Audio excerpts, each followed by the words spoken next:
السلام عليكم ورحمة الله وبركاته. لو انت ولي امر وبتدور على مدرس كويس لابنك او بنتك، لازم تسمع النصائح دي قبل ما تحجز مع اي مدرس.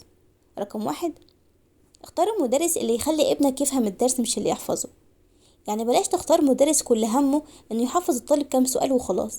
لا، اختار المدرس اللي يخلي ابنك فاهم الدرس، لان لما هيفهم هيعرف يحل اي سؤال حتى لو جه بطريقة مختلفة في الامتحان. اما الطالب اللي بيعتمد على الحفظ ده، فلو جاله سؤال بطريقة مختلفة في الامتحان غير اللي هو حافظها فهيقف ومش هيعرف يجاوب. رقم 2: اسأل عن نتائج الطلبة اللي درسوا عند المدرس، وهل مستواهم متحسن ولا لأ، مش عن عدد الطلبة اللي عنده. بمعنى ان في ناس اول سؤال بتسأله المدرس ده عنده كام طالب، وده مش اهم حاجة.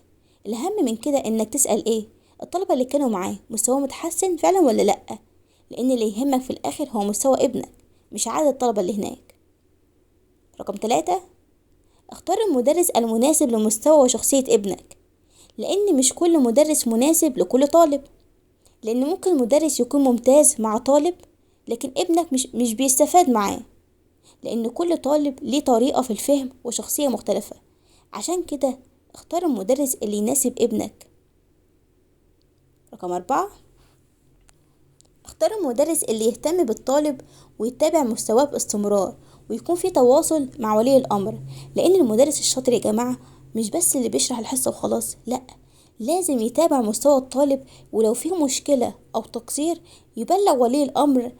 ولأن متابعة المدرس بتفرق جدا مع ولي الأمر، بتفرق في الآخر لما بتلاقي تقدم في مستوى ابنك. وفي النهاية افتكروا ان اختيار المدرس الصح من اول السنة ممكن يفرق في مستوى ابنك طول السنة.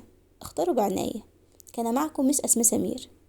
اتمنى تكونوا استفدتوا من الفيديو، ولو وصلت لحد هنا معايا فضلا وليس امرا اشترك في القناة واعمل لايك، وانتظروني في فيديو جديد. والسلام عليكم ورحمة الله وبركاته.